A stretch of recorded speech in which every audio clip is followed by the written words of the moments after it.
on l'a dit, on a le plaisir d'accueillir Léna Gestin, une Bretonne, qui est venue juste pour le soleil ici, je suis sûre, essentiellement. J'ai découvert un truc aujourd'hui. Voilà. Et qui a commis, on va dire, ce petit livre délicieux, vraiment. J'espère je crois qu'il a rencontré pas mal de succès, on y reviendra, mais on espère qu'il va encore plus se vendre. Ce petit livre, La petite boule, on reviendra sur l'histoire de ce livre écrit il y a quelques années déjà, il y a 5 ans, il me semble. Il y a 5 ans, effectivement. Il y a 5 ans, voilà, 5 ans après le cancer.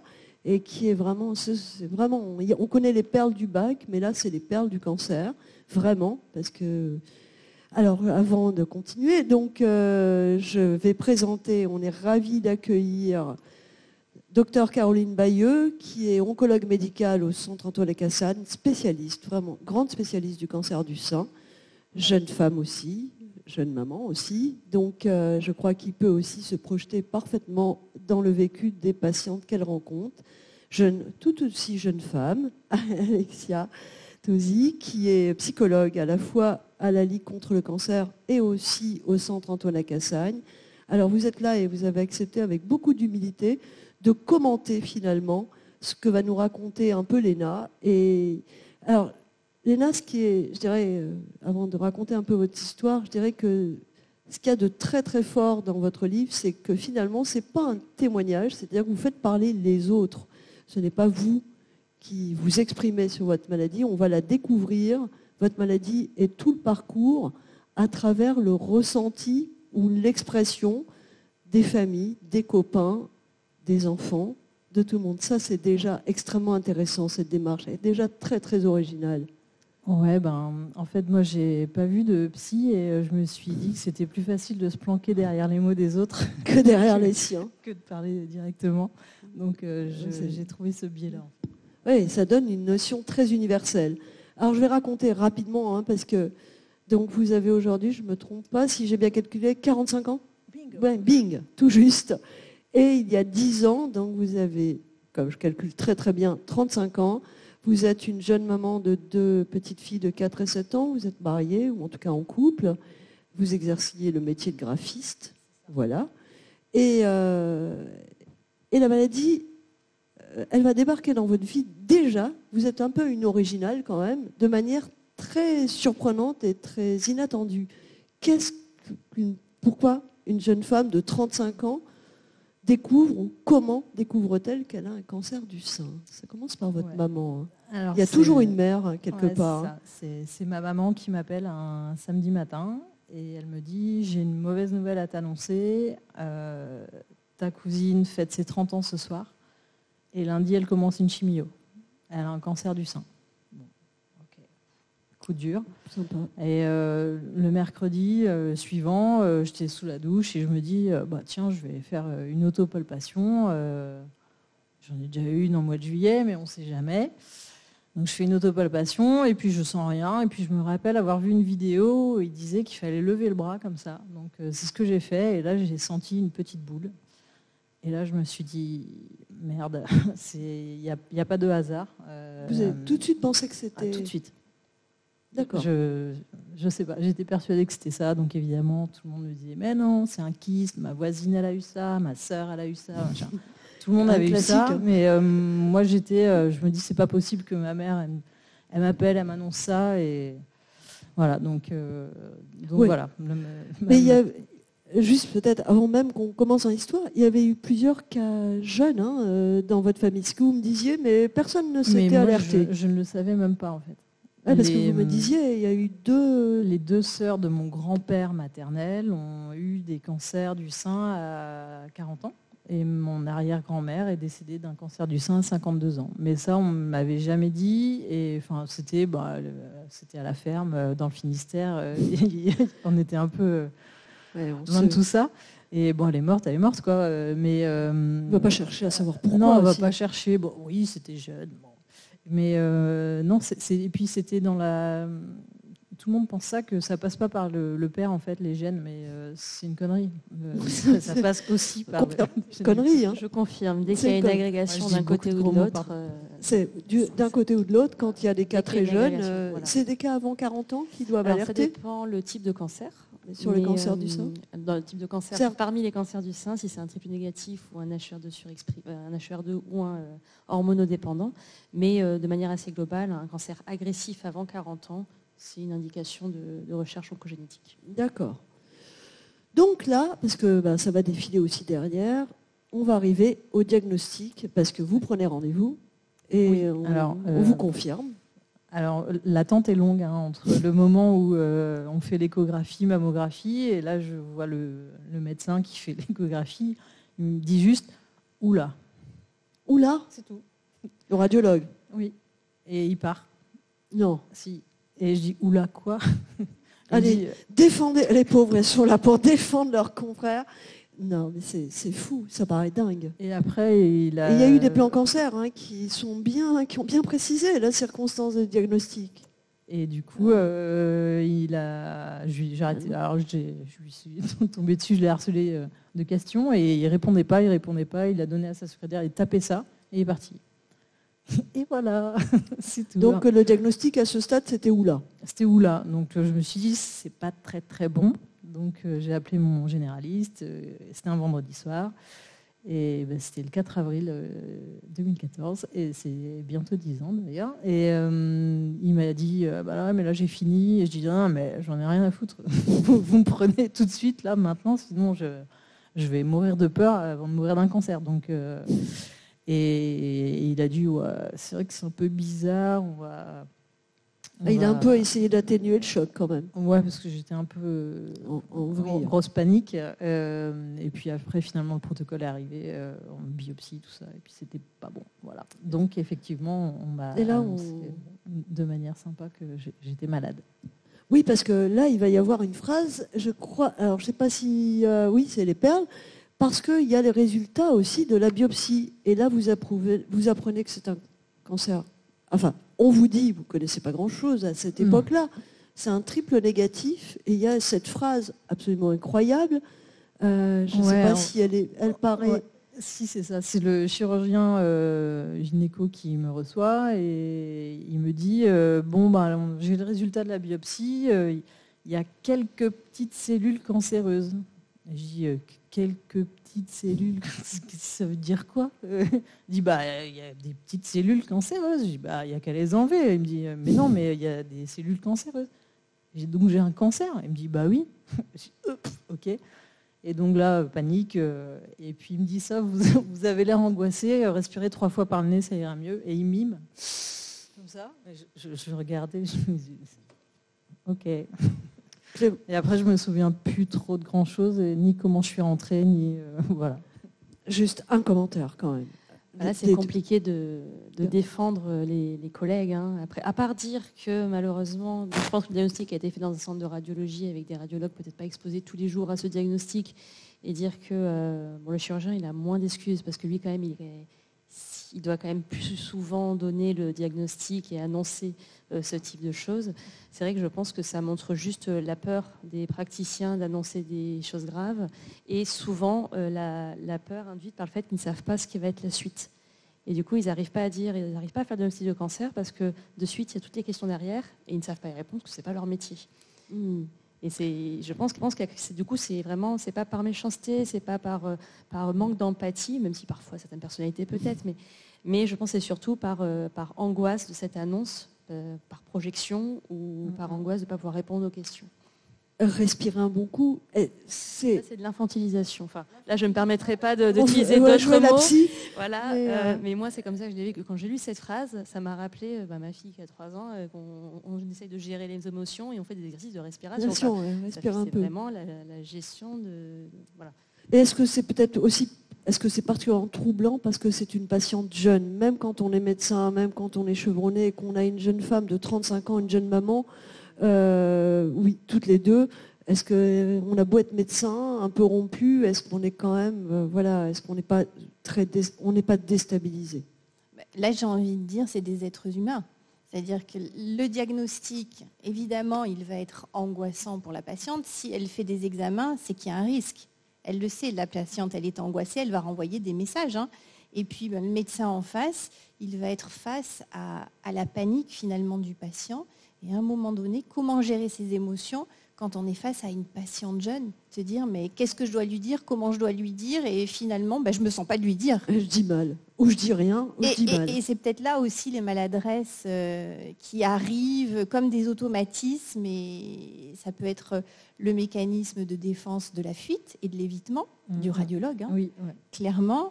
Et puis le chirurgien, il se rattrape à ce qu'il peut en disant je vais lui donner un truc pour que ça la soulage. Et en fait, je vais essayer de l'aider. Mais sur les patientes jeunes, juste un mot, Caroline aussi. Moi, j'ai du mal. Vous avez des très jeunes. Moi, j'ai des très jeunes, et moins c'est de vrai que 30 j'ai ans. du mal à imaginer que c'est pas l'inverse qui se passe. Quand on a quelqu'un de jeune en face de soi, on rentre encore plus en empathie, on se met encore plus à sa place, on a envie encore plus. Déstabiliser un petit peu. Vous avez. Alors après, encore une fois, moi, je suis oncologue, ce qui fait que c'est mon métier, je suis habituée. Et du coup, j'ai appris à gérer ce genre de choses. Donc, je ne peux pas me mettre à la place d'un radiologue qui est complètement déstabilisé face à ça. Là, c'était le chirurgien. C'est plus pour ça, le chirurgien, j'ai plus de mal à comprendre. Vous avez du mal à le défendre. J'ai plus de mal à défendre. Après, il y a ce mécanisme, j'utilisais toujours le mot petit, et petite biopsie, petite cellule cancéreuse, il y a un petit cancer. Et ça, c'est... Il y a un truc, il m'a même dit... vous faites 1m79, vous n'allez pas avoir peur d'une tumeur de 2 cm 3. Ça peut doper, non? Non, ça ne m'a pas dopé, parce que je savais que plus c'était gros, plus c'était chaud.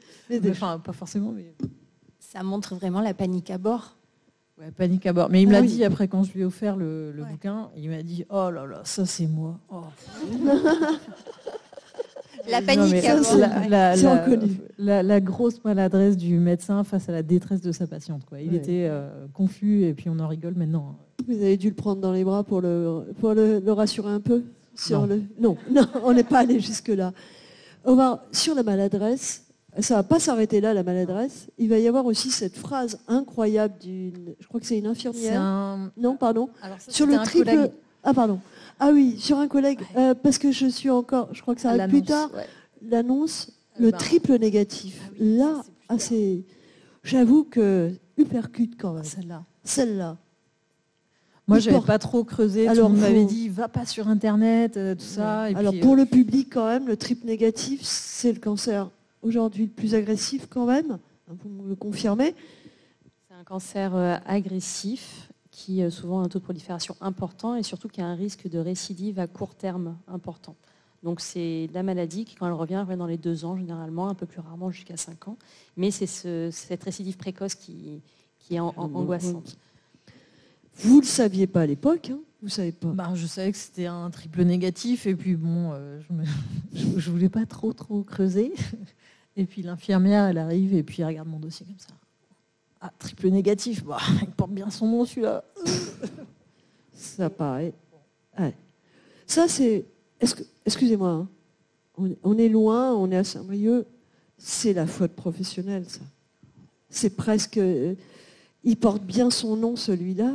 Je suis désolée, quand même. Il y a une jeune femme, je ne sais pas si on parlait de faute professionnelle. Je pense qu'il faut parler de reconversion nécessaire. Enfin, il y a un moment où c'est... Ouais, ça va plus loin. Alors là, moi, je serais moins dure. Et pour autant, c'est le décalage entre le savoir, je dirais, médical, voire scientifique, c'est-à-dire que ça fait partie d'une réalité, mais du coup, c'est pas du tout adapté à la réalité de la patiente à ce moment-là, qui ne peut pas entendre ce genre de choses-là et qui n'a pas envie. Dire ça. Il porte bien son nom. Moi, je vois en termes de décalage, c'est-à-dire que, voilà, est-ce que mon discours que je peux partager avec mes collègues, est-ce que pour autant il est adapté pour les patients? Ce que j'allais dire moi aussi, c'est tu dis ça entre collègues. Oui, bien sûr, c'est ça, mais dire ça à la patiente. Là, j'imagine que ça fait mal. Là, on est. Ça, c'est des moments très tristes, hein, parce que ça fait juste que confirmer le truc, et du coup, c'est quand même pas la joie, quoi, surtout au début. Donc merde, ok, ça se confirme que ça va être dur. Parce que d'ailleurs, je le dis, toutes ces phrases qu'on voit, vous les avez pas notées sur le moment. Elles sont revenues à la surface. Donc ça montre aussi combien elles vous ont marqué. Et d'ailleurs, il y a aussi lié à ça cette réaction d'un collègue. Je dirais pas collègue et ami, hein, parce que celui-là plus collègue d'ailleurs, et plus du tout ami. Et jamais ami. Et jamais ami. Ouais, Ça, c'est au boulot. J'annonce que je vais être en arrêt parce qu'il y avait une opération rapide. Et puis, il me dit ça. Tu sais ce que c'est? Plus tu es jeune, moins tu as de chances de guérir. Mais pourquoi? Pourquoi il me dit ça? Vous vous entendiez pas avec lui avant? Si, enfin, on est collègues, Oui. on sortait pas boire des coups, mais collègues, quoi. On s'entendait pas mal, quoi. Mais... Alexia, c'est pour moi. le profil, Alors, moi, je le profil. suis pas dans la tête du collègue, hein, ça c'est sûr. Après, voilà, moi je te préviens, je te le dis, comme si quelque part le fait de savoir et de dire des choses, on se rassurait soi-même. C'est-à-dire, Qui est rassuré là, pardon? le collègue. C'est-à-dire, moi je sais quelque chose, je suis en position de savoir, je te préviens. Mais en fait, c'est pas du tout rassurant pour évidemment Léna. Pardon. Mais le fait de savoir quelque chose et d'avoir une réponse, c'est quelque chose de rassurant, une posture rassurante. Il mesure pas à l'instant Pas du tout. l'impact que ça peut avoir Non. sur Léna. Non. C'est plus pour lui, en fait, pour montrer. En fait. Ouais, il se parle à lui-même. Exactement. Mais j'étais Mais là. est-ce que c'est juste alors? Est-ce que c'est fréquent? Enfin, je peux pas dire maladresse parce que c'est pire que maladroit. Ce type de comportement. Parce que là, on est aussi là pour réfléchir tous ensemble, parce qu'on est potentiellement patient, on est potentiellement amis ou frères ou sœurs, donc collègues. Alors, c'est plus les patients qui reviennent justement sur ces fameuses phrases qui peuvent être assassines et très maladroites et qui blessent, hein, clairement. Mais après, moi, ça peut m'arriver, et ça m'est arrivé, d'avoir des proches qui appellent ou qui viennent, ou même des collègues de travail, pour dire, bon, qu'est-ce que je dois dire, parce que moi, je ne sais pas quoi dire. Je ne sais pas quoi dire. Et ça, il y en a qui vont pouvoir le dire, et c'est une très belle... Je crois que celle-là, je ne sais pas quoi te dire, je suis désolée. Celle-là, vous l'avez appréciée. J'ai apprécié parce que c'était un ami proche qui, au bout de 3 mois, n'avait toujours pas donné signe de vie depuis qu'il savait que j'étais malade. Je me suis dit, putain, pardon. Non, c'est pas grave. On est entre nous, on est un peu filmés, mais c'est pas grave. C'est une catastrophe. Donc j'ai dit, mince, je n'existe plus, ça y est, je suis malade, je suis plus qu'une malade, je suis plus intéressante. Et en fait, c'est juste qu'il était très mal à l'aise et qu'il savait vraiment pas quoi dire. Donc juste ce SMS là, je lui dis, ah, ouf, quand même, quoi. C'est oui. Je suis Léna. Je suis pas. C'est pas que. Je suis pas qu'une malade, quoi. Je suis la même personne, malade certes, mais voilà, tout le vécu ensemble, ça change rien en fait. Donc, Est-ce que ce vide autour du malade, il est objectif ou je dirais on paranoïse un peu? Je sais pas. La psy, je suis désolée sur le terme, hein, c'est peut-être pas le terme exact. Est-ce qu'il est objectif? Est-ce qu'objectivement, Léna, vous avez été entre guillemets écartée ou c'était plus votre appréhension? Il y a des mouvements. Il y en a qui s'éloignent un peu parce que ça fait peur aussi. Et je pense qu'il y en a qui se disent peut-être oh là, moi, si je peux ne pas être touchée par ça. Comme si c'était contagieux, en fait. C'est bizarre. Il y a un petit peu ce phénomène-là. Et puis d'autres qui se révèlent des soutiens très fort et que je n'attendais pas forcément. Donc il y a des mouvements dans les deux sens. C'est une réalité. Je fais aussi réagir, là encore, hein, que ce soit le médecin ou la psychologue. Est-ce que c'est une réalité, cette peur, cette distance est-ce qu'elle est interprétée, je dirais justement interprétée par Léna ou pas? Est-ce que c'est la peur qui éloigne ou c'est justement ne pas savoir ce qu'il faut dire? C'est dans les deux sens. C'est-à-dire que le fait qu'un proche ou qu'un collègue apprenne la maladie, de dire « Ouh là là, je ne sais pas quoi dire, je ne sais pas quoi faire, donc du coup, je reste à distance », mais aussi du côté de la personne malade qui va vivre quand même un sacré bouleversement. C'est cette impression de ne pas être dans le même monde que les autres, donc du coup d'être en décalage avec les autres, donc du coup face à toutes ces maladresses de dire « mais finalement, on ne me comprend pas ». Donc, je peux aussi avoir tendance, donc la personne malade, à se dire je vais me retirer un peu. Et puis aussi, il y a l'hypersensibilité, l'hyperémotivité liée au traitement, où à un moment donné, la personne malade, elle peut être agressive dans ses propos. Elle peut en vouloir un peu à tout le monde, rembarrer aussi rapidement, en fait, d'avoir moins de filtres. Et donc, du coup, ça peut créer aussi une distance. Ça dans vous les est deux arrivé sens.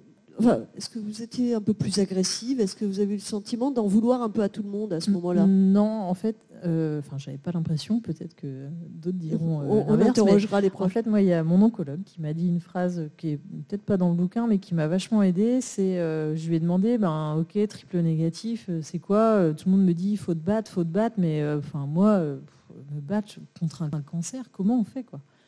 Et je dis, je sais pas si c'est un combat de boxe, je sais, tu montes sur le ring, tu tapes sur le mec qui est en face, mais là, comment je fais? Est-ce que c'est un combat de boxe? Un combat de boxe, c'est quoi? C'est un poids plume ou c'est Mike Tyson? Et elle me dit, c'est plutôt Mike Tyson. Je dis, Et je dis, mais moi, comment je fais? Et elle me dit, vous, pigez comment j'étais, je suis plutôt assez investie dans le tissu associatif local. Elle m'a dit, mais vous, ce que vous faites, c'est vous vivez normalement. Alors j'ai dit, mais easy, alors là, c'est bon, je vais y arriver en fait. Donc moi, ça a été ça, c'était justement pas me renfermer et être toujours à fond dans les assos, l'école, le basket, tout ça. Donc ça m'a vachement aidé cette phrase anodine, vivez normalement. Wow. Vivez normalement, ça vous a pas semblé incohérent qu'on puisse parler de vie normale alors qu'on vient de se prendre un mur? Moi, ça m'a boosté. Je me suis dit, si c'est ça, se battre contre le cancer, si c'est juste vivre normalement, alors là, je vais le terrasser, quoi. C'est l'importance du lien social, du lien amical et familial. Et d'ailleurs, c'est pas, je dirais pour rien que la Ligue contre le cancer existe. C'est pouvoir recréer pour des personnes qui se sentent isolées, avoir un tissu social pour pouvoir partager et se sentir autrement qu'un malade. À la psychologue, est-ce qu'il y a la bonne manière de répondre et de réagir?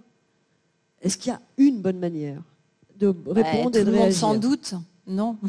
Ouais. Non. Je connaissais la réponse, mais voilà, on ne peut pas avancer là-dessus. C'est-à-dire, on ne peut pas se dire, c'est à chaque fois une personne et on s'adapte. Alors, est-ce qu'il y a au moins des choses qu'il ne faut jamais dire? C'est pas quoi dire, c'est surtout comment les dire et comment les amener. Et puis surtout, pouvoir prendre en compte l'autre où il en est à ce moment-là et qu'est-ce qu'il a envie d'entendre. C'est ce que j'allais dire, c'est que même nous, dans notre processus d'annonce, on le fait au fur et à mesure, il y a plusieurs consultations, on annonce au fur et à mesure, et parfois, à une semaine d'intervalle, on reprend là où on en était la semaine dernière, on se rend compte que la personne a fait beaucoup de chemin entre-temps. Et je pense que pour la famille, pour les proches, ça peut être difficile, parce qu'ils pensent parfois capter l'état psychologique de leur ami, de leur femme à ce moment-là, et ils peuvent être en synchronisation, si on peut dire ça comme ça. Et puis 2 semaines après, le malade il est parti en mode warrior, la famille est encore en mode désolé, et du coup la famille déprime le malade, ou inversement, la famille est partie en mode warrior, et la patiente n'a pas encore réussi à atteindre ce niveau-là, elle est encore déprimée, se sent abandonnée en se disant mais il ne réalise pas ce que je vis.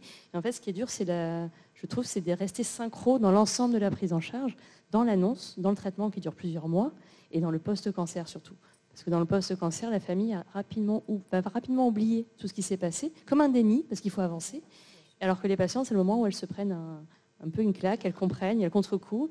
Et là, il y a une grosse différence qui peut se produire. Et cette notion de se battre, on entend beaucoup se battre, héros ordinaires, cette notion de mener une bataille, d'être un combattant, est-ce que c'est pas lourd parfois? Est-ce que ça lance pas des défis qu'on ne se sent pas nécessairement capable de relever dans cette période où on est très fragile? Est-ce que ce message peut ne pas être mal reçu? Vous répondez toutes les deux, bien sûr. Moi, j'avoue que ça m'inquiétait. Tout le monde qui disait « Allez, faut se battre, faut se battre ». Si tu voyais dans quel état je suis pendant la chimio, c'était dur. Et je me dis « Mais j'ai pas les armes, sauf les quelques jours où j'allais bien entre 2 séances. Allez, je me lève, je sors, je vais voir les copains, les copines, les enfants et tout ça. Mais ouais, c'est presque culpabilisant en fait de dire Vous êtes d'accord, cette notion de se battre un peu culpabilisante aussi en même temps? Alors, moi, je ne l'avais jamais vu comme ça, donc c'est bien, j'apprends encore des choses. Et c'est vrai qu'on a ce discours. On a ce discours surtout chez les femmes jeunes, où on fait des traitements agressifs, on fait de la chimiothérapie, on fait l'ensemble du panel, on ne désescalade pas.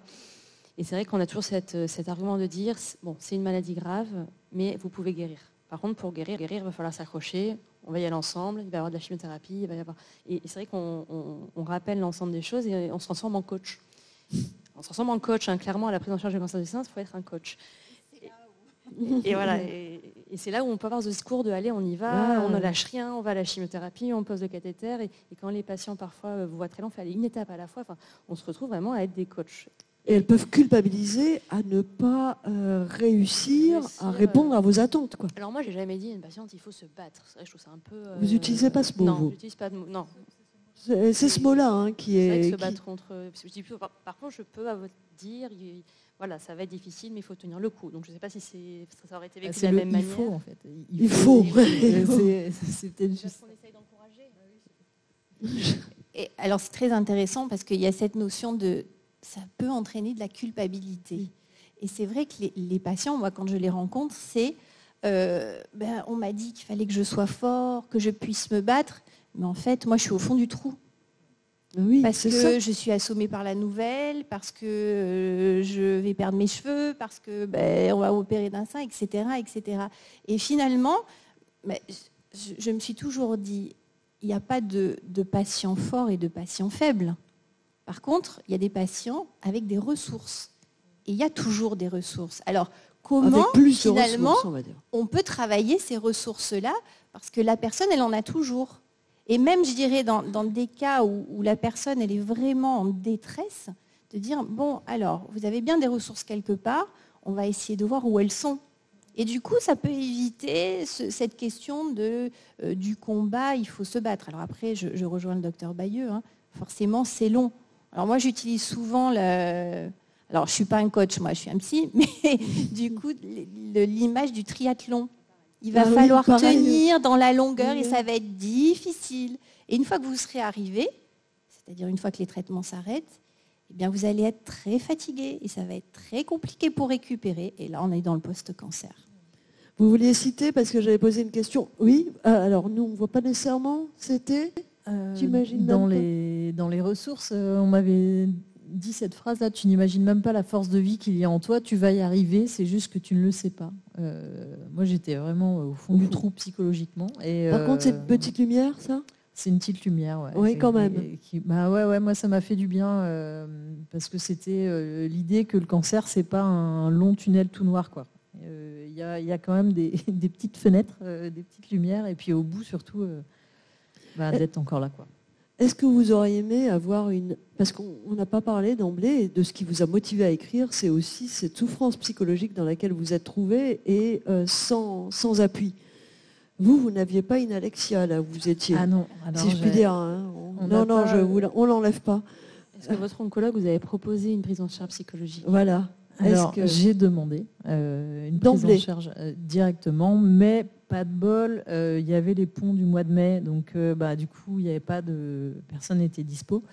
Et puis après, j'avais appelé la Ligue, et la Ligue, ils étaient débordés.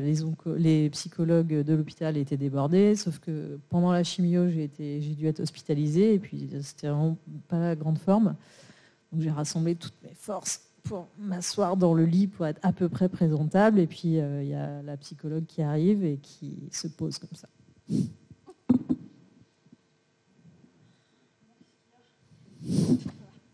Bon, qu'est-ce qu'il y a comme ça? J'ai dit, rien. Je passais par là, il y avait le lit. Ça va. Il fait soleil. Alors, j'ai peur de poser... C'est systématique, théoriquement, une proposition. Est-ce que c'est réglementaire? Alors, déjà, c'est écrit dans les recommandations, mais c'est vrai que même humainement, moi, je trouve que c'est une belle porte de sortie à la fin de la consultation. Après avoir dit tout ce qu'on avait à dire sur les traitements, c'est le moment de se poser et de dire, bon, voilà, par contre, si vous sentez que vous débordez, que d'un moment, vous n'arrivez plus à gérer, que vous avez besoin de parler... Alors moi, je suis dans un centre, donc on est dans un centre, on a des ressources, profitez-en. Et je lui dis, à tout moment de la prise en charge, profitez-en. Parce que vraiment, vous avez le droit de ne pas vouloir en parler à votre famille, vous avez le droit de ne pas vouloir en parler à vos amis, mais par contre, vous n'avez pas le droit de rester seul si vous allez mal. Et c'est un bon moyen, je trouve, pour finir la consultation, créer un lien, parce que c'est un lien de confiance on devient confident, finalement, parfois à ce moment-là. Et ça permet aussi de désamorcer le ressenti, l'angoisse extrême de ce moment-là, Alors c'est sûr qu'on va prendre 5 minutes de plus si la patiente se met à pleurer, mais ça permet d'engager une prise en charge psychologique qui est nécessaire. Et surtout à 35 ans. Qui est nécessaire, vous dites. 35 ans, c'est plus que nécessaire. On ne peut pas faire l'impasse c'est nécessaire là-dessus. pour toutes les dames. Hein. Mais à 35 ans, c'est le moment aussi d'engager. Est-ce que vous voulez que votre mari vienne à la consultation? Est-ce que vous voulez qu'on On n'a pas parlé de aborde celui-là. Hein. Ah bah non, il n'est pas venu parce qu'il avait classe, il ne voulait pas laisser sa classe, donc c'est plus mon mari. À cause de ça, parce qu'il n'a pas laissé le chat. Non, il n'a pas été là du tout de toute la maladie. Donc pour en revenir, par contre, vous dites, mais j'imagine qu'il y a un certain nombre de patientes qui disent, mais moi j'ai pas besoin de psy, moi je me bats contre une maladie, un cancer, début, oui. ne me parlez pas de psy. Au début, oui, mais il faut régulièrement être attentif et régulièrement le proposer parce que... Revenir avec cette proposition Alors, encore faut du pas non plus que parcours. ça soit à chaque fois Non, bien sûr sûr. que vous allez bien, il ne faut pas non plus creuser alors que ça va à peu près. Mais il y a toujours quelque chose au niveau physique, un petit tic, un petit stress, une petite phrase. Les patients, ils veulent le dire. Ils n'arrivent pas toujours à le dire, mais il y a toujours un petit quelque chose, une perche qui nous tente pour qu'on aborde ce sujet. Et il faut la prendre, cette perche. Et il ne faut pas la fuir. Et le problème, c'est qu'entre l'angoisse de la réponse de la patiente, on n'a pas envie d'avoir quelqu'un qui pleure devant soi, donc il y a certains médecins qui vont reculer, et le manque de temps en consultation, c'est vrai que je pense qu'il y a beaucoup de médecins qui ne vont pas prendre ces perches, qui ne vont pas aller dans la brèche. Mais c'est important, parce qu'après, sinon, c'est un énorme ressenti. Et c'est peut-être quelque chose qui n'a pas été désamorcé au moment où il le fallait et qui a créé après une grosse détresse. Ça a créé la Ça a créé, voilà. Du coup, ça a eu des bénéfices, mais juste peut-être cette question, au moins ici, systématiquement, vous, si elle aimait aussi le besoin ou l'envie, vous lui trouvez une psychologue, parce que là, Oui, au fond, et puis, Léna... on la trouve, alors je ne vais pas dire dans la journée, ça ne serait pas non plus raisonné.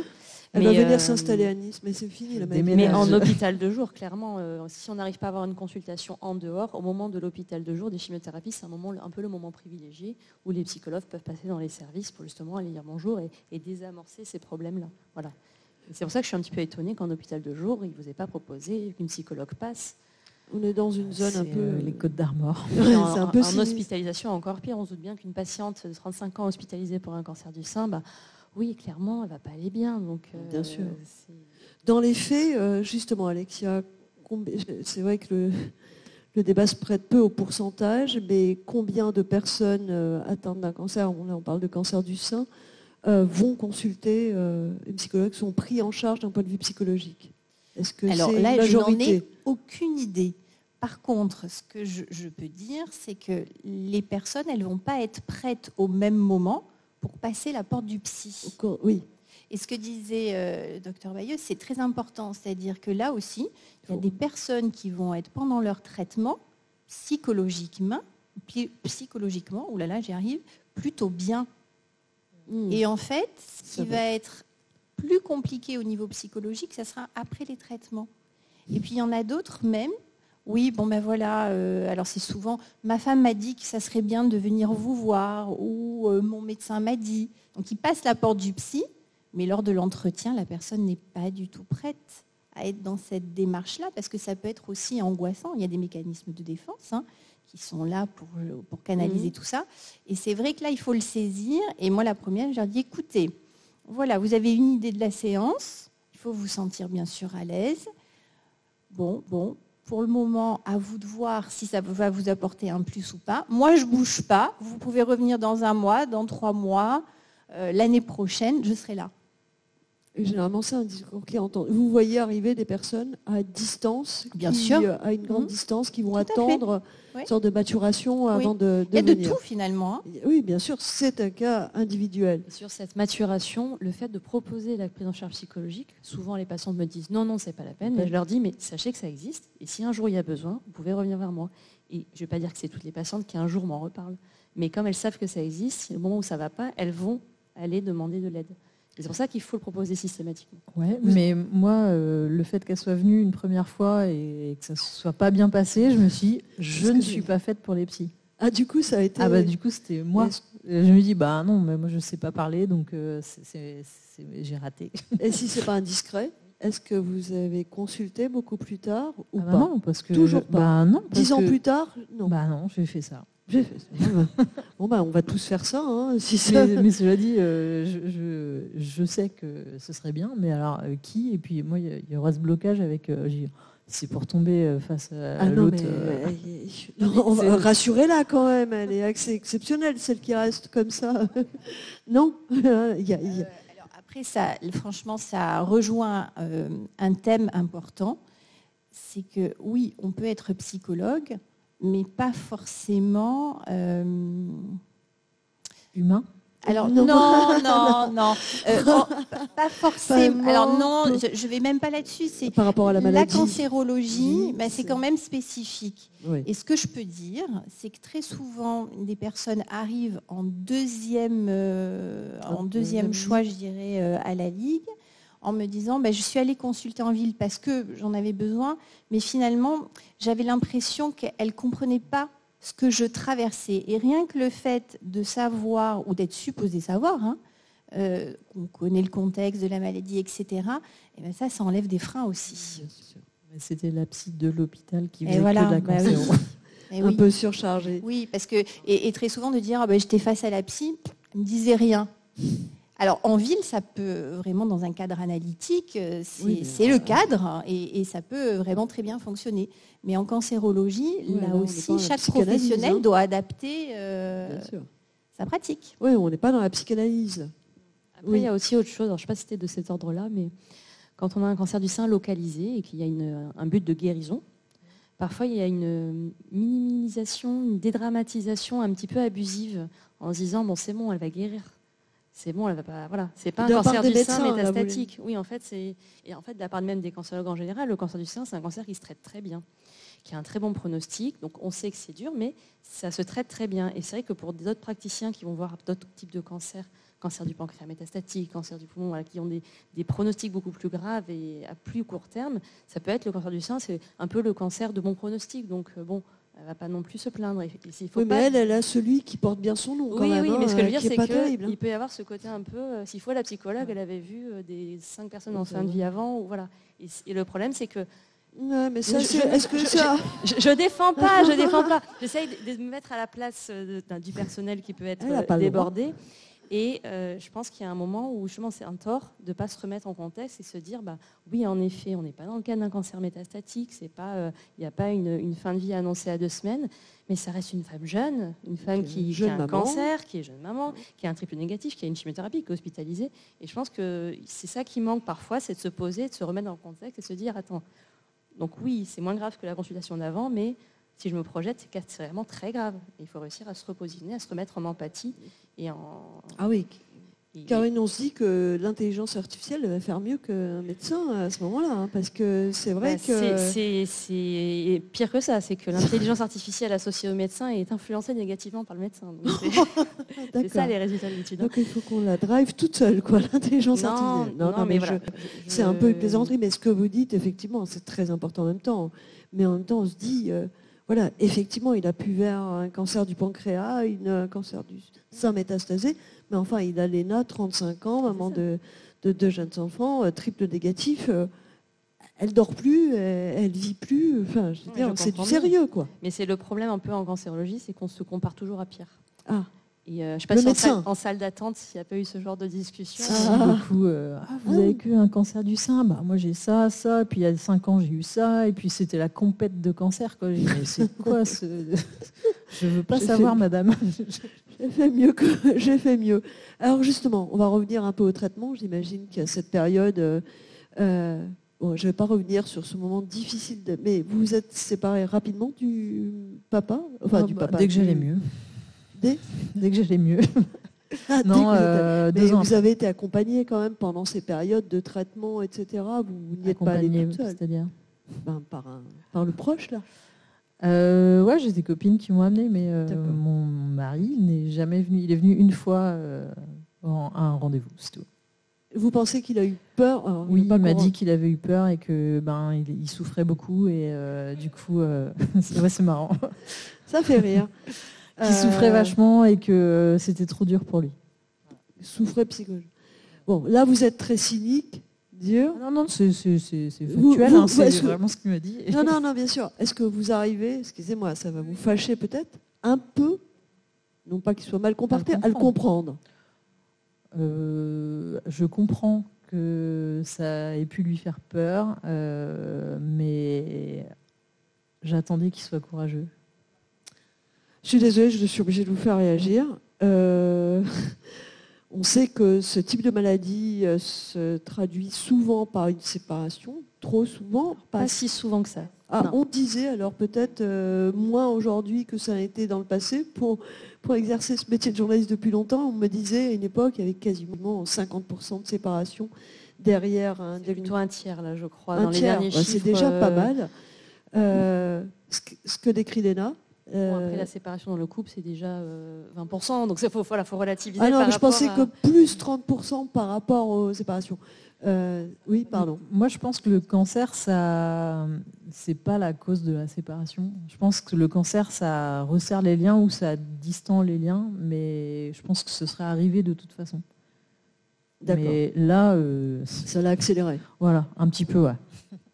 Mais néanmoins, la peur, le compagnon, puisqu'on parle de cancer du sein, qui reste en retrait, qui a du mal à se confronter à la maladie, c'est une situation que l'on retrouve. Alors oui, mais pour rebondir sur ce que Léna disait, la maladie, on peut la considérer comme une situation de crise. Et donc du coup, dans une situation de crise, eh bien, la maladie va éclairer ce qui existe déjà. C'est-à-dire, ça va faire ressortir, ça va accentuer. Par exemple, là, dans ce cas-là, c'est les liens que vous aviez avec votre mari ou votre compagnon, c'est-à-dire la qualité, c'est-à-dire jusqu'où ça pouvait aller dans une épreuve, que ça soit la maladie ou que ça soit peut-être un autre événement, un accident ou autre. On peut comparer à un autre accident, parce que là, on est quand même dans une maladie où, effectivement, vous avez fait cette blague avec tumeur, tu vivras. C'est quand même associé à la peur de la perte de l'autre, ce qui va bouleverser. C'est pas un accident ou une simple crise, ça me semble encore.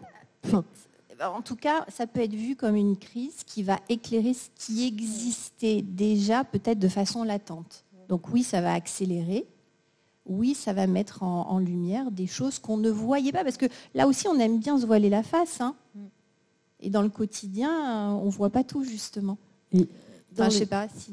Il y avait un truc aussi, ce qu'il m'a dit, c'est que il en avait marre qu'on parle que de moi, qu'on lui parle que de moi. Et que lui, on lui demandait jamais comment il allait. Donc je pense qu'il aurait peut-être dû voir quelqu'un aussi. Alors il y a une étude là-dessus il y a quelques années où justement, alors ils avaient mesuré, me semble-t-il, la souffrance psychologique. Et ce qui était ressorti, c'est que ceux qui avaient le niveau le plus élevé, c'était non pas les patients, mais les proches. Qui avait le niveau le plus élevé plus élevé en termes de souffrance psychologique. Ils souffrent. Ouais. Oui, parce que ils sont. Alors, on revient. Ils sont passifs. Vous êtes. Il y a une. Voilà, on suit des traitements. L'autre, finalement, il assiste. Il peut pas intervenir.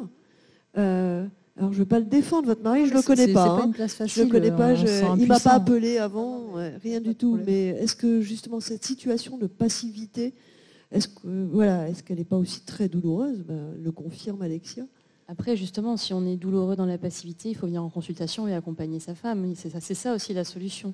Et ça, On peut ne pas être passif, en fait. Voilà, on peut ne pas être passif. Alors après, moi, pareil, ça c'est quelque chose que je propose systématiquement, pas que pour les jeunes femmes, hein, pour toutes les femmes. Je leur demande, mais n'hésitez pas à amener votre conjoint. On fera même à refaire une consultation. Et parfois, c'est l'inverse, c'est le conjoint qui arrive un peu tout paniquant en disant, je viens parce qu'elle veut rien me dire. Et du coup, je suis stressée, je ne sais pas ce qui se passe. Vous, dites-moi ce qui se passe. Elle me dit que c'est de pire en pire, mais est-ce que c'est vrai? Et voilà. Et en fait, on a vraiment les deux. Soit c'est la personne qui empêche le conjoint de venir, soit c'est sa maladie, c'est son combat. Et elle veut peut-être le protéger aussi. Et elle veut peut-être le protéger. Oui.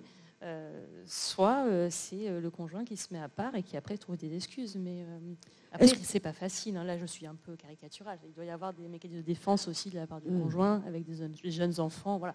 Il doit y avoir une crainte. Mais disons que c'est vrai que dans ces cas-là, on pourrait s'attendre à ce qu'ils viennent en consultation et qu'ils prennent part et au moins qu'ils soient informés. Mais alors, sans vouloir inspirer les prochains plans cancer, est-ce qu'on ne pourrait pas imaginer demain que l'on propose aussi une consultation aussi systématique aux compagnons, compagnes, enfants? On va arriver à vos enfants parce que vos filles sont assez exceptionnelles. elles ont eu peut-être. Est-ce qu'elles ont eu une consultation? Est-ce qu'elles ont consulté vos filles? Alors, je les ai amenées à la Ligue, voir la psy de la Ligue à l'annonce, en fait. Et ça s'est très, très bien passé. Et, elles n'ont pas reconsulté depuis. Juste la première, comme elle savait que c'était un cancer du sein génétique, avait envoyé un courrier à M. Véran, alors ministre de la Santé, pour demander à faire le test génétique avant sa majorité. Mais... À 10 ans, elle a écrit. Il lui a répondu, Olivier Véran? Non. Mais là, il est médecin esthétique, peut-être qu'elle peut plus facilement le joindre. La demande de consultation, la proposition, est-ce que ça serait pertinent, Alexia, de proposer, d'après vous, une consultation aux proches, aux enfants, systématiquement associés à une annonce? Alors, il faut bien différencier d'abord l'âge. Oui, un enfant à 3 ans, il ne va pas percevoir les choses et les traiter avec son cerveau de la même façon qu'un enfant à 10 ans, à 15 ans ou un jeune adulte à 18 ans. Déjà, ça, c'est important. Après, là aussi, j'ai envie de dire, le psy, c'est pas tout le temps, hein. C'est quand on en a besoin, quand on repère des choses. Proposer, comme on propose, comme disait Caroline. Vous en parlez? Pour le conjoint et les enfants? Pour le conjoint, je propose qu'ils viennent déjà en consultation systématiquement. Et par contre, pour les enfants, je le propose systématiquement. Alors, pas forcément pour une prise en charge psychologique. C'est plus, je leur demande si elles ont besoin d'aide pour si elles veulent l'annoncer ou pas. Si elles veulent l'annoncer toutes seules à leurs enfants, si déjà elles veulent l'annoncer. Et si elles veulent l'annoncer, est-ce qu'elles veulent que ça soit fait dans le cadre encadré avec des psychologues ou ne serait-ce qu'avoir des conseils pour savoir comment l'annoncer? En fait, c'est ça. Déjà, est-ce que on part sur le principe de la maman? Est-ce qu'elle est déjà est-ce qu'elle a intégré ce qui lui arrive? Donc là, on n'est pas tous, j'irais fait pareil, hein, excusez-moi, mais des fois, ça prend plus de temps. Et si soi-même, on n'a pas intégré ce qui se passe, on aura du mal à le transmettre aux enfants. Donc là, c'est comment on accompagne une maman à un moment donné à commencer à intégrer ce qui se passe pour qu'à un moment donné, elle puisse aussi, avec ses mots, avec le lien qu'elle a à ses enfants, discuter les choses. Et en fait, le psy, il va être utile pour accompagner la maman. Et très souvent, alors en fonction de l'âge, quand les mamans en parlent, de dire, écoutez, vous allez avoir de la chimio, vous allez avoir de la fatigue, des changements physiques, etc. Moi, je vous propose de faire avec les enfants un calendrier ludique pour que justement l'enfant il puisse se repérer sur si je vois maman fatiguée, c'est normal, c'est 3 jours après la chimio. D'ailleurs, je vais chez papy et mamie ou je vais ailleurs. C'est-à-dire qu'ils arrivent à suivre le fil et à être informés avec des informations adaptées à leurs questions, déjà aussi, parce qu'il ne faut pas être trop brutal. Pas simple avec vos filles. Alors il y a cette question qui a fait sourire et en fait rire jaune. C'est dur et en même temps, c'est les paroles de votre fille qui a 4 ans. Joséphine, qui avait 4 ans. Et c'est vrai que quand on dit maman est malade, à 4 ans, c'est rhume, grippe, gastro. Donc là, c'était un petit peu différent. C'est une maladie où on perd des cheveux, où on ne doit pas parler le mardi parce qu'elle est fatiguée, le calendrier. Et un jour, elle nous sort ça. Elle me sort ça. Du coup, maman, tu meurs quand? Vous vous rappelez de cette phrase? Et oui, sauf que là, à 4 ans, le rapport à la mort, c'est pas du tout le même déjà que chez l'adulte, et même chez un enfant de 10 ans. C'est-à-dire que mourir à 4 ans, c'est tout à fait réversible. Et qu'est-ce qu'elle associe?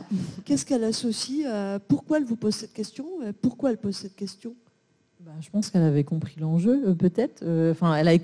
En tout cas, elle a peut-être compris que c'était autre chose, que c'était un peu plus compliqué que le rhume, quoi. Sauf qu'à 4 ans, on ne sait pas ce que c'est que de mourir. Et c'est là où c'est compliqué de dire, attention, l'enfant à 4 ans, mourir, pour lui, ça ne représente pas la même chose que pour moi. Elle n'ose pas, parce qu'elle n'est pas psychologue, mais elle ne pense pas comme vous. Après, ça dépend de la maturité. Si c'est une personne HP, pourquoi pas. Mais il ne faut pas oublier que nous, adultes, on pense d'une certaine façon, mais que l'enfant, il n'en est pas forcément au même niveau. C'est une HP. Ah, c'est une HP.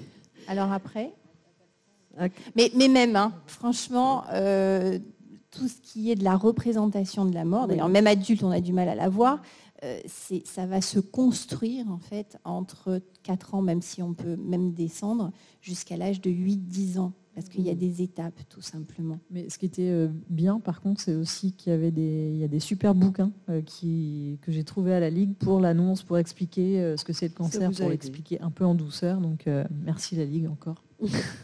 Qu'est-ce que vous avez répondu à sa question? J'ai pleuré. Devant elle? Bah ouais, devant elle. Je me suis dit, il ne faut pas pleurer pour perdu. On peut pleurer devant son enfant? Oui, même quand il a... Est-ce que vous cachiez pendant ces périodes longues et terribles de traitement, etc. Est-ce que vous cachiez votre tristesse, vos larmes, ou c'était impossible, ou vous essayez autant que possible? Non, devant elle, j'essayais d'être la plus vaillante possible quand même, et surtout pas pour cacher, mais pour profiter en fait avec elle du peu de moments que j'avais où j'étais normale. Qu'est-ce qu'elles ont représenté pendant cette période? Alors, on va pas projeter des phrases aussi très amusantes. Qu'est-ce qu'elles ont représenté? C'était, je dirais, est-ce qu'elles vous ont aidé dans ce parcours, ou je dirais presque, il y a des moments où la peur, la culpabilité qu'elles vous perdent était... Non, les deux ont réagi de façon très différente. Louise, la première, elle était, il se passe rien. Tout va bien, on fait comme d'hab, je fais du bruit, je fous le bazar. Et Joséphine était beaucoup plus dans l'empathie, elle adorait, j'adore ton crâne chauve, ce serait bien de rester comme ça. Okay. Et c'était le défilé des perruques. Allez maman, aujourd'hui t'es Blanche-Neige, allez tes réponses. Allez. Donc j'avais toutes les perruques Disney, j'enchaînais quoi. Donc le lundi c'était réponse, le mardi après pendant une semaine je dormais et puis... Enfin, bref, donc les deux ont réagi différemment. Et quand j'ai eu l'ablation des deux seins, il y a des cicatrices qui sont bien visibles. Et Joséphine me dit ça, elle me dit, mais regarde, c'est pas grave, c'est mignon, c'est comme des cils, tes seins, ils dorment en fait. C'est joli, c'est vraiment poète, c'est de la poésie. Ouais, c'est de la poésie, ouais. Et ça fait du bien. Et, elle vous faisait du bien, vos filles? Moi, elles m'ont porté. Et puis, moi, c'était le seul truc pour lequel je voulais me battre à fond, c'était ça. Je me dis, mais elles ont 4 et 7 ans. Si je meurs là, elles ne se rappelleront jamais de moi. Et là, moi, c'était l'angoisse totale de penser ça. Quoi. Oui, ça, j'imagine que c'est terrible. C'est horrible. C'est la première obsession d'une jeune femme, ou on parle aujourd'hui de cancer du sein, mais d'autres maladies, c'est la peur que... C'était ça. C'est pour ça, moi, mes cheveux, c'est pas grave, vous allez perdre vos cheveux, je m'en fous, je vais être vivante en fait. Je veux juste être vivante. Donc, vous leur avez dit à un moment donné que vous risquiez... Non. Jamais. J'ai pas dit ça comme ça. Non, bien sûr. C'est dans un des bouquins, c'était annoncé, on ne sait pas en fait. On ne sait pas exactement la fin de l'histoire, mais... J'aurais jamais dit non, peut-être que je vais. Moi, non, jamais. Oui. Ce que je peux me permettre, c'est évidemment ce qui a été soutenant, c'est l'échange que vous avez eu avec vos filles. Elles étaient différentes, elles ont abordé les choses différemment, mais en tout cas, dans votre témoignage, on a partagé. Elles ne sont pas été tenues à l'écart. Exactement. Est-ce qu'il y a un réflexe assez... de tenir à l'écart les enfants pour qu'ils en voient le moins possible? C'est le premier réflexe quand on ne sait pas comment en parler, quand on a peur soi-même. C'est pour ça que l'accompagnement, il est important. Mais là, voilà, le fait de partager. Et puis, ça permet surtout à l'enfant de poser ses questions. Ah bah ouais, ça. Voilà. Elles n'ont pas manqué de questions. Ouais. Alors, on a parlé des enfants avec des remarques qui peuvent être dures. Maman, tu meurs quand, mais t'es... Et puis, il y a les amis aussi. Les amis, quand même, vous leur accordez quand même une grande place. Et alors, il y a les clowns, les lumières, les absents, les maladroits. Il y a des perspectives. Il y en a un paquet. Il y en a un paquet. Alors, celle-là, c'est pareil. Moi, j'ai mis 5 ans à écrire La petite boule. Il y a un moment où on arrive à en rire, mais pas tout de suite. Parce que cette phrase-là... on m'a dit, c'est dégueulasse, qui c'est qui t'a dit ça? Mais moi, ça m'a fait marrer. Mais c'est mes super copines avec qui je suis tout le temps. Et voilà, c'était aussi un moyen de se lâcher, de rigoler. Moi, ça aurait inspiré des proches, ça. Peut-être. Là, je pense que c'était du déproche. Mais je ne sais pas si on peut entendre encore du déproche. Moi, oui. Mais en fait, ça dépend du moment aussi où on est dans la maladie, dans l'après, et surtout qui le dit, quoi. Voilà, justement, la relation à l'humour. Est-ce qu'on comprend, qu'on rit de la maladie? Est-ce que c'est bien pris? Est-ce qu'on accepte? Moi, je suis plutôt du genre à me marrer un peu Oui, dans la vie, on a mais là, compris. pour le coup, je rigolais pas trop avec le cancer, et c'est après que j'ai réussi à prendre du recul. Et en fait, quand il y avait un peu moins l'épée de Damoclès, moins les rendez-vous tous les 3 mois, et quand ça a commencé à s'alléger, ça y est, je pouvais en rire. Mais pas dans cette période-là. Pas dedans, non. Pas faire de blagues. On évite les blagues. C'était chaud. Oui, non, mais là, vous le dites bien, hein, Léna, c'est clairement ces phrases-là, qui les dit, à quel moment, c'est-à-dire ça passe ou ça casse. Oui. C'est-à-dire que là, pour Léna, c'était au contraire très porteur, mais peut-être qu'à un autre moment, ça l'aurait été beaucoup moins, et en fonction surtout de la personne. Là, c'était la médecin, radiologue, je sais pas comment, Radiothérapeute. ouais, pardon. La radiothérapeute qui me sort ça, et je dis, mais vous rigolez ou quoi? Elle dit, ah, pardon, je t'ai fait exprès. Je dis, mais non, moi ça me va, c'est marrant. Ah oui, vous rayonnez aujourd'hui. C'est joli, Oui, ça. juste après la séance de Elle a pas rayon, fait c'était pas exprès. mal. Vous riez. Et ça, c'est mes filles encore. À l'ablation, elle dit, génial, maman, tu auras toujours des boobs comme ça. Ils tomberont pas quand tu seras vieille. Ouais, ok. Ils sont déjà tombés au combat, mais voilà. Il n'y a que des enfants pour oser. Hein, je veux dire. Oui, Mais c'est mes filles. Donc, c'est ses filles, voilà. Est-ce qu'il vous est arrivé de faire de l'humour? Enfin, non, c'est pas que je dis. Je suis pas en train de dire que elle vous se n'en lance avez dans le pas. stand-up. Voilà. Est-ce que ça vous est arrivé de vous retrouver face à des patientes dont vous sentiez que ça pouvait les aider? Alors le problème, c'est que c'est très difficile pour le coup à jauger et de ne pas faire une maladresse avec l'humour. Parce qu'il faut que la patiente soit apte ce jour-là, à cette heure-là, à cette minute-là, à entendre l'humour. Donc moi, personnellement, généralement, je n'enclenche pas de l'humour.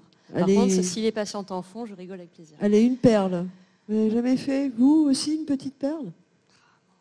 Là, sur l'humour, non, Non. par exemple, l'épilation, mais c'est les patientes qui font la blague. Ah. Souvent, par exemple, elle dit j'ai perdu mes cheveux. Alors, par contre, au niveau épilation, c'est le top. Voilà. Et là, donc, j'enclenche, on rigole 2 minutes là-dessus. Mais voilà, je suis l'humour, mais je ne l'enclenche pas parce que je ne veux pas faire de maladresse à ce niveau-là. Oui. C'est parfait. Parce que du coup, c'est s'adapter à ce que l'autre aborde et comment il a envie que les choses soient abordées. C'est vrai, si c'est les patients qui le disent, au contraire. Ouais. Alors, l'humour, ça va aussi être tenté par les amis, les copains, j'imagine, ou les copines. Elles vont aussi essayer de vous faire rire, j'imagine. Ouais, c'est toutes les phrases qu'on a vues précédemment là, avec le côté positif de l'ablation. On peut en choisir des plus gros. Oui. C'est mes super copines. Elles peuvent dire ça. Ça aurait été mon mari, je pense que ça serait moins. Et puis il y a facile. l'amour qu'elles vous déclarent, vos copines. De quoi? Il y a l'amour qu'elles vous déclarent. Oui. Ça, par contre, c'est pas mal. On se dit pas beaucoup je t'aime. Habituellement. C'est, Surtout quand par on est pudeur, breton, en fait, non? et, ouais, on est Parce un que peu chez rustre. nous, là, Et il y en a une qui me dit je t'aime, mais t'inquiète pas, je suis pas amoureuse. Mais elle était toute gênée, mais c'était assez rigolo. Et on peut oser parler des hommes quand ça va aller mieux. Alors, ouais. Parce que vous On les a une- épargnez pas, hein, ceux-là non plus. Ils m'ont pas épargné non plus tous. Non. Tous, pardon. On n'a pas eu non plus. Donc Mais, les cheveux repoussent, les cheveux repoussent. on retrouve un petit peu sa féminité et Ouais, puis les hormones qui Voilà, qui travaille. travaillent. Et on se dit... Et puis on va sur Tinder. Et puis ouais. Et alors? et il y a match. Et là on tombe sur... Excusez-moi, je vais encore dire un gros mot, mais un Allez-y. gros connard. Parce que c'est pas facile de se reconstruire après une ablation avec tes seins, ils dorment. Bon, ok, c'est poétique, mais bon, c'est quand même pas pareil. C'est pas facile, l'image qu'on a de son corps. Et là, on tombe sur le super mec Tinder. Et puis, ça commence à être sympa et tout. Il a dit ah non, mais moi, je baisse pas avec Frankenstein. Et il se casse. Il y en a des comme ça. Et pourquoi ça avait matché? C'est pas possible. Il était juste beau, en fait, c'est ça? Ouais, j'avoue. Ah ouais, comme quoi, hein, il faut plus de Mais critères. d'abord, c'est la photo, avant de parler. Bon, il va pas y avoir que des... Je Non, reprends après, le terme des il y a des connards. super belles rencontres aussi. Et, Il y en a un qui dit peut-être... avec un boxeur qui, alors, c'est bizarre, mais c'était quelqu'un qui avait 12 ans de moins que moi. En plus, ouais. jackpot. Et ben ouais. Non, je me dis, bon, rien à perdre, je tente le coup, ça marche. Je dis, waouh, trop cool. Et puis il me dit, mais franchement, sois fier de ton combat, quoi. Ah, ok. Et Là, ça marche, le mot combat. Là, ça fait du bien, ça. Et c'est toujours... Ah non, non, non. Non, c'était Tinder. Ouais, C'était Tinder. Justement, on évolue, il y avait des soins. Vous étiez déjà fait reconstruire. Oui, vous j'ai êtes fait ablation, reconstruction dans la foulée. Dans la foulée. Ouais. Donc vous n'avez jamais été... Je voulais pas. Non, mais bien sûr. Je pense que c'est bien sûr possible. On m'avait dit que c'était pas possible. Ah oui? Donc j'ai dit, je m'en fous. je veux que ce soit fait dans la foulée. En fait, le problème de la reconstruction immédiate, c'est que ça peut bloquer sur la radiothérapie derrière. Et donc, dans des cancers agressifs qui dépassent une certaine taille, ou s'il y a des emboles, ou le moindre risque, où la radiothérapie a une importance majeure sur le contrôle local, c'est vrai que du coup, on ne recommande pas la reconstruction immédiate pour pouvoir faire la radiothérapie, et on propose la reconstruction à distance, sachant que le à distance, c'est à peu près 1 an après, généralement, pour la reconstruction avec prothèse, ou à partir de 6 mois pour tout ce qui est reconstruction avec implantation de graisse. Mais il y a quand même un délai important de plusieurs mois post-mastectomie où du coup il n'y a plus de glande mammaire. Ouais, c'est difficile. Ça peut être difficile. Oui. Pour retrouver une vie de femme, une sexualité, etc., c'était important pour vous et vous pensez que ça vous a aidé à un retour Moi, ça m'a aidé et ce qui m'a aidé surtout, parce que quand on fait la reconstruction, et j'ai dit ça à mon chirurgien, j'ai dit mais ok, vous m'avez dit que vous alliez me refaire des seins, mais là j'ai 2 bosses, quoi. Je suis un chameau, quoi. Il manque un truc, quoi. Et il me dit ah ouais, mais regardez, j'ai fait un petit tatouage là, mais c'est un truc de gamin de 2 ans. C'était nul, c'était un rond mal fait, c'était vraiment pourri, quoi. Et j'ai découvert une femme, Alexia Cassard, qui est sur Nice maintenant. À l'époque, elle était en région parisienne, au fin fond de la ligne D, là. Et je suis allée la voir et elle a refait des aréoles, mais alors de la 3D, on dirait des vrais, quoi. Et ça m'a vraiment aidé, quoi. Ouais, carrément. Alors, on va poursuivre et après on fera bien un petit moment pour la salle parce que ça avance très très très très vite. À quel moment vous avez eu l'impression d'être sorti de la maladie? Est-ce que vous avez l'impression d'être sorti? Vous ne le dites pas, mais il y a la suite et il y a aussi des séquelles. On ne va pas faire l'impasse dessus parce que vous en parlez. Donc, est-ce que vous pouvez... L'après, il n'est pas forcément facile parce que déjà tout le monde, c'est c'est bon, ça y est, c'est fini là. Au bout de combien de temps on a commencé à vous dire ça? Dès que j'ai repris le boulot, 1 an et demi après. 1 an et demi après, vous avez repris le boulot. Mais j'ai repris le boulot 1 an et demi après parce que j'avais besoin de sous, parce que j'avais pas de complémentaire ou machin, c'était demi-salaire et c'était dur. Donc, il n'y avait pas le choix. Non, il n'y avait pas le choix. Si j'avais pu, j'aurais attendu. Enfin bref, donc tout le monde dit allez, c'est bon, t'as repris le boulot, ça y est, la vie est belle. T'as tes cheveux. Profite, t'as tes cheveux qui ont poussé, puis en plus ils sont pas pareils, c'est mieux. Ok, mais bon, t'es crevé, tu reprends le boulot. J'ai demandé un temps partiel thérapeutique. Mon patron, je lui dis, ce serait bien que ce soit par demi-journée. Il me dit, ouais, mais ça m'arrange pas. Ouais. Donc j'ai fait des journées entières et j'étais rétamée, quoi, complète. Et après, c'est, t'es tout le temps fatigué, tu sors plus. Ouais, mais je dors à 19h30, quoi. Donc je rentre du boulot à 19h, 19h30, je dors. Donc et vous osiez dire que c'était, peut-être on va interroger, mais les médecins vous avaient expliqué que vous alliez être fatigué. Je n'avais pas compris que je serais crevée à ce point-là. Et du coup, vous en aviez peur de cette fatigue ou vous aviez... Non, parce que moi j'étais, je dis bon, ok, c'est dur, mais c'est pas grave, t'es là. Moi, ce qui comptait le plus, c'est d'être là, quoi. Cette fatigue, ce moment où effectivement pour tout le monde on est revenu parce qu'on a ses cheveux, la maladie est derrière, la chimio est derrière, etc. Mais déjà plus comme avant complètement, on a été transformé et il y a des séquelles. Cette période, je crois qu'Alexia y faisait référence, on est un petit peu, la médecine aussi abandonne un peu ses patientes, elles sont guéries, enfin en tout cas elles sont en rémission on va dire. Non. Justement, c'est l'enjeu, c'est de ne pas les abandonner. C'est ça le problème, c'est qu'il y a vraiment... par contre, c'est un vrai syndrome, hein. Enfin, je ne sais pas quel nom a ce syndrome, mais elles ont une sensation d'abandon quasiment systématique à l'arrêt de la chimiothérapie. Parce que c'est très intense, hein. On les voit à la fin, on les voit toutes les semaines, ils commencent à se créer des liens, et puis elles se laissent porter par l'équipe soignante, et du jour au lendemain, c'est bon, maintenant, je vous revois dans 4 mois. Et surtout pour un triple négatif où il n'y a pas d'hormonothérapie, il n'y a pas de traitement complémentaire. Donc c'est la chimiothérapie est finie, on-off. Et c'est vrai que, par contre, on prévient qu'il y a cette fatigue. Il y a une fatigue physique, il y a une fatigue psychologique, il y a le contre-coup qui intervient. Et généralement, on laisse un peu de temps aux patientes pour se reconstruire. Et c'est vrai que le temps qu'on donne, c'est 6 mois, 1 an. C'est à peu près ça, 6 mois, 1 an. Et après, c'est vrai qu'elles vont se faire convoquer par la sécurité sociale. Elles vont avoir il faut reprendre en mi-temps thérapeutique à un moment. Il faut montrer qu'elles sont vers la voie du retour au travail. Et toute l'erreur, c'est d'aller dans le travail à 100% d'emblée, en se disant c'est bon, c'est fini, j'y vais à 100%, parce que c'est quasiment un arrêt systématique derrière. Donc, non, c'est quasiment. La reprise à temps plein comme ça. C'est très difficile.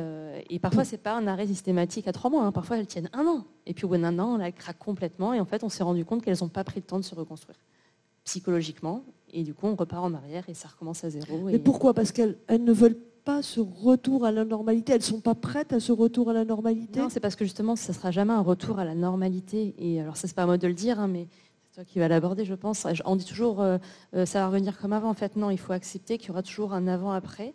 Par contre, il faut réussir à avoir le bon côté de l'après, d'essayer de se focaliser psychologiquement sur ce que ça a permis d'ouvrir comme perspective et de comprendre des nouvelles perspectives de la vie. Mais, oui, non, mais ça ne me dérange pas. Vous vouliez... Moi, je voulais juste dire que moi, l'après, c'est horrible de dire ça, mais je vais presque dire que c'est pas une chance, mais en tout cas, le cancer, ça m'a permis de voir la vie mais de façon différente, de voir la beauté, d'être émerveillée par tout ce qui se passe, tout ce que je peux vivre et de le vivre intensément. Et, vous avez l'air quand même déjà d'être un joyeux drill. Ouais, mais level au-dessus. C'est level au-dessus. Ouais, je suis en Ligue des Champions là. Oui. Vous savourez, beaucoup vous plus, allez jusqu'à, vous seriez presque, vous diriez presque que c'était une chance. Ouais, presque. Ouais. Ça m'a vraiment changé la façon de voir la vie, voir le monde, voir les gens, et que en positif, quoi. Alors, c'est pas en systématique. Bien sûr. Ouais. Moi, j'utilise souvent une image de la tempête. On est sur son bateau, la maladie, le diagnostic tombe, on tombe en pleine tempête, donc c'est la personne qui va avoir la chimio, les opérations, la radiothérapie. Et puis, ça va durer des longs mois, donc elle est épuisée parce que des fois, elle boit la tasse, des fois, elle remonte, elle nage, et puis les proches vont l'aider, etc. Et le post-cancer, c'est quand on remonte sur le bateau. Donc, mince, il n'y a plus la bulle protectrice des soignants. Donc là, je me sens un peu seule et de dire, mais alors comment je fais s'il m'arrive quoi que ce soit ? Donc du coup, c'est un peu une insécurité. Je remonte, je suis fatiguée. Eh bien oui, je suis fatiguée parce que j'ai nagé pendant des mois et j'ai bu la tasse. Donc du coup, il y a ce moment, disait Caroline, c'est vraiment de récupération.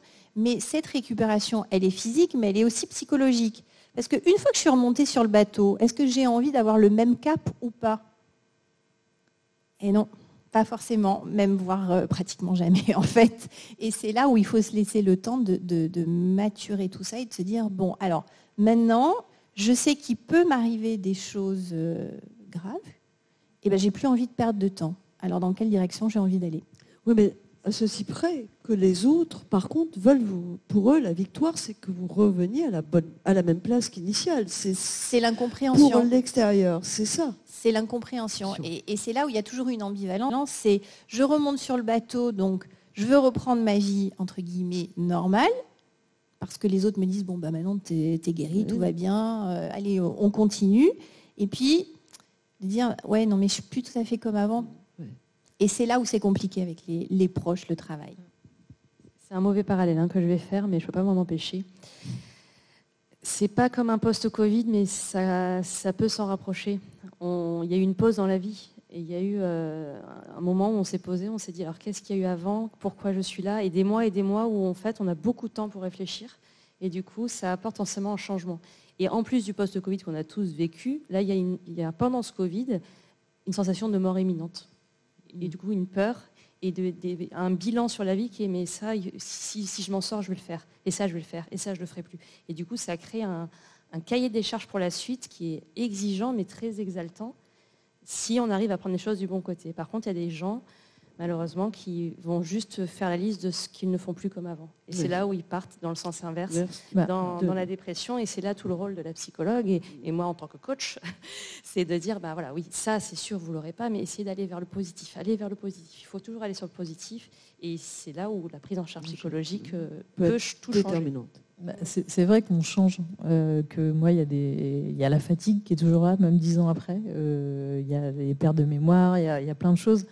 Mais c'est comme... j'ai carrément oublié ce que je voulais dire. Mais c'est pas grave, en fait. C'est vraiment choisir le positif, comme vous dites. Et puis, moi, je me suis dit, il faut que tu aies encore plein de premières fois. Des premières fois à tous les niveaux. J'ai envie de ressauter en parachute. Bon, là, c'était une deuxième fois, mais j'ai envie de faire ci, faire ça, faire ça. Et je me suis dit, tous les mois, tu fais une première fois. Écoutez, j'ai envie de vous dire un immense merci à toutes les trois, Léna bien sûr en particulier, mais vous aussi pour votre spontanéité, pour ces commentaires très pertinents. Et Léna, qu'est-ce que... Le mot de la fin, le mot de la un fin. changement de vocabulaire, si possible. Voilà. Il y avait tumeur, non mais ils auraient dû appeler ça tu vivras, ça ferait moins peur. Voilà, je trouvais que c'était... Merci infiniment. On vous applaudit et on va se retrouver pour un moment très chaleureux à présent. Merci beaucoup.